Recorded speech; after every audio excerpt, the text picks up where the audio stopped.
next gentleman that is coming back to the stage, I have known since I was 18 years old.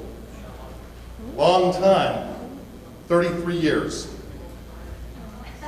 When people ask me about him, I can describe him in 2 words. Wicked smart. Unbelievably smart. Absolutely gifted and brilliant when it comes to real estate and the market and the prognostication and how business is run. There is no one his equal.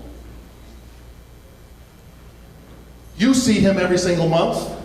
I get to see him every single day. And today he's going to do something a little special for us. Please welcome back Alex Pilarski. All right, let's talk about the market. First of all, congratulations. We continue to be #1. Well done, guys. Congratulations. We're still the best. And number 2, congratulations, your competition has stopped working. They believe the market is bad. They believe that all deals are falling apart and not closing. They believe, oh, it's already September, what's the sense of working? You know, Christmas is almost here, I'll have to start planning for Christmas, and then there's going to be New Year's. I might as well wait till January to start working. So your competition has eliminated itself, which puts us in a great position to control the market the way we always do. Let me just share with you the market. For those of you who haven't seen it, the green line at the bottom was my prediction for the market. And unfortunately, I can't click on it here, but my prediction for August was that we were going to have 5,500 sales. I was wrong. It was actually 6,500 sales. 6,375 to be exact. So I was being very conservative, and I thought August would be the lowest month of the year, and we'd pick up in September and October. I was wrong. The lowest month of the year in terms of number of sales was July. August I thought was 55, it was roughly 65. September I thought it would be 6,000, it's going to be higher to about 7,000, and then 7,500, and then on down. So we are in for a great market. We are in a great market. And my job today is to make you realize how good things are, and that your competition doesn't believe it, doesn't know it. So let me share with you more facts. We've talked about a balanced market, and you can read what those markets are. And the problem is that in the past, we've either had a seller's market, or a buyer's market, or a balanced market. The problem today is we have all 3 markets at the same time, depending on where you're working and depending on the properties that you're selling. So we're gonna, here's the slide. So for example, Toronto Central, 1 out of 3 listings is selling. So that's a seller's market. In Aurora, it's 1 out of 6 listings are selling. That's a balanced market. And King City, it's 1 out of 9 listings are selling. And that's a buyer's market. So you can't just say we have this market or that market, you have all kinds of markets. And then we'll be posting it today, Jessica, my presentation. Let's post it on Facebook today. You have more charts showing you different areas. We look at semi-detached homes, we look at detached homes. You can look at the numbers yourselves, but each area is different. And of course, the hottest market is condos. You know, everything is bad, nothing is selling, prices are going down, except in condos. Prices have gone up, it's hot, hot, hot, and you can't keep them in stock. So it's not the same market for everybody. Let's take a look at our market factors. They have not changed since last year. The only thing that has changed and has made the market a little bit slower is people don't know. And when they don't know, they decide not to decide. But the factors which created our amazing market over the last few years haven't changed. We have continued immigration inside Canada and outside Canada as well. So when other provinces aren't doing well, people come to Toronto. And of course, what creates the market is the number of people who are coming to live and the number of properties available for sale or for rent. And we're at a period of time that we have no rental properties, literally zero rental rate. And so if we have no place for people to come in, but there are more people coming in, there's only one factor, which is prices are going to go up. We have that in the condo market. 2 years ago, an average condo was renting for $1,800 downtown. Now it's $2,200. That's just supply and demand. So what's happening is our market factors are continuing. We have more immigration, and because of that immigration, there's a demand for homes. For the first time ever, we have refugees from the USA. Did you guys know that? We had 3,000 Haitians that we know about have crossed the border into Quebec and want, they're refugees. So whether a lot of them are going to come to Ontario because that's where they can fulfill their things and so on. And somebody said, well, they have no money. They don't need money. We're going to pay for them. But if you look at, if only 1,000 of those Haitians come to, I shouldn't say that, those refugees from the US that we know about, because there's a whole bunch that we don't know about, if only 1,000 of them come here, and each family has 4, that's 250 units that are gone. So one brand new condo is just filled up and gone. That's creating demand. We have an amazing economy. As Evan said, every single street is under construction. So our government is spending a lot of money to create jobs. And when people have money, they buy houses, they upgrade their houses, they buy investments. So we have the low Canadian dollar, we have a safe haven for people to come to Canada and save their money. And of course we have Trump.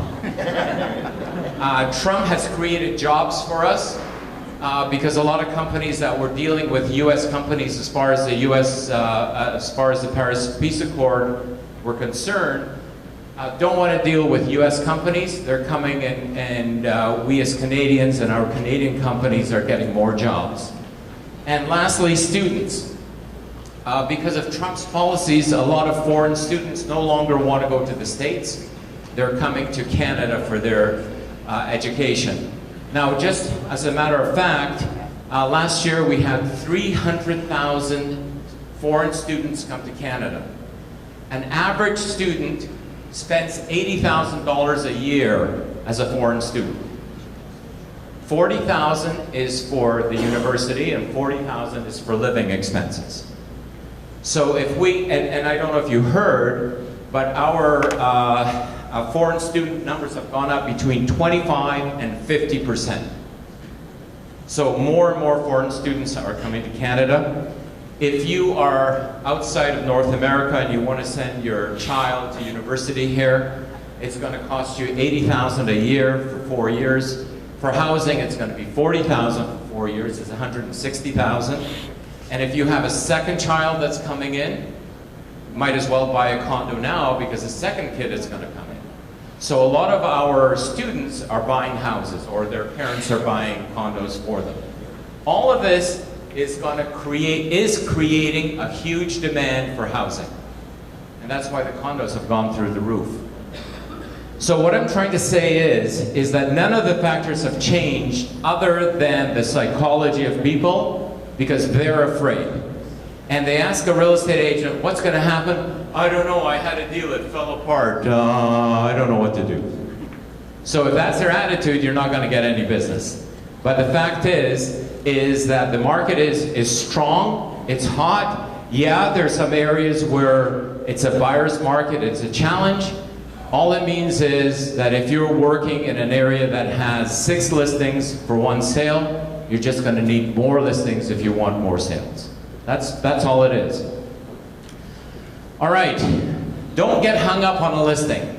Some of you have 1 listing and are waiting until it sells. So we control the marketing of the listing, negotiation, follow-up, showing availability, seller information. That's what we control. We don't control prices. We don't control results. and we do not control the sellers. So if you have a seller who is unreasonable, the market isn't bad, you just have the wrong sellers. If your buyers are afraid to buy because they think prices are going to come down another 50%, you just have the wrong buyers. And I'm not just saying that. Look at the facts. 6,375 people bought last month.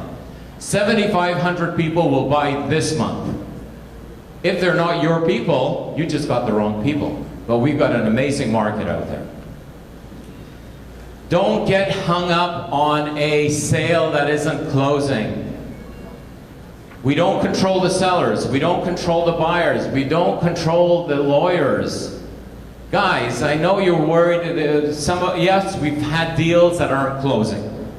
And yes, the buyers and sellers are yelling and screaming, and the lawyers are this and that, but you still have to make a living. Take an hour a day and worry about the stuff that you can't handle.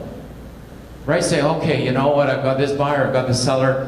I'm going to give them from 9 in the morning till 10 in the morning to worry about the deals that aren't closing. But from 10 o'clock on, I have to worry about my kids, because if I don't feed my kids, they're not going to be happy. So from 10 o'clock on, I'm going to worry about me and my business. But from 9 to 10 in the morning, I'm going to worry about all the sellers and buyers who are giving me grief. You guys understand that? Don't get hung up on stuff that you cannot control. We control nothing about a deal that's done. You don't control it. No matter what you want to do, the buyers and the lawyers are going to have their own ideas, and they're not going to listen to you anyway. We control what we worry about, and we control our future. What are you worrying about? Are you worrying about stuff that you can't control? Start worrying about your future, your mortgage payments, your car payments, the fact that you need deals, the fact that your kids want to eat tomorrow. Start worrying about stuff that you can have an impact on. We really cannot control those deals that aren't closing. But I do know you're going to worry about them. Richard had a good idea. He says you should hire somebody for 10 bucks an hour and say, okay, today you're going to worry about these people. So now I've got it covered because somebody is worrying about those people. Now I'm free to focus on new business.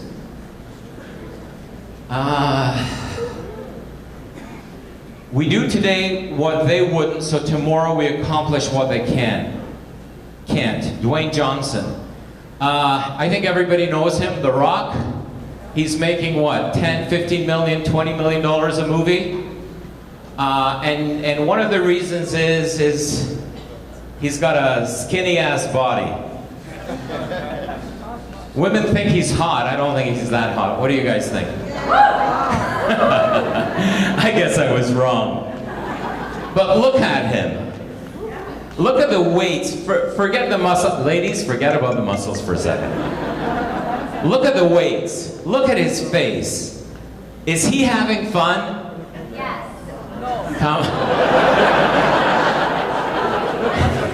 Is he having fun doing 2 hours worth of weights every day? He is suffering. He is sweating.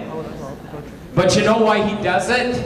Because he gets $15, $20 million a movie. And if he stopped doing that, what would happen to his body? It would turn to flab just like ours. Okay, I'm speaking for myself. But the point is, it's no fun to be The Rock. Sorry, it's fun after he's finished with the gym. Because then he has money and he has all those ladies who like those muscles. I don't see the problem with the muscles, but that's another story. But you gotta have some pain and suffering to get what you want. And in our line of business, the pain and suffering is prospecting. Guys, it's no fun. You gotta spend those 2-3 hours in your gym, and that gym is on the phone or door knocking. Something, you gotta pay the price of success. And if you're not prepared to prospect, you're not gonna have the results that you want. We do today what they wouldn't, so tomorrow we can accomplish what they can't. Take that to heart and start exercising every day. Thank you all.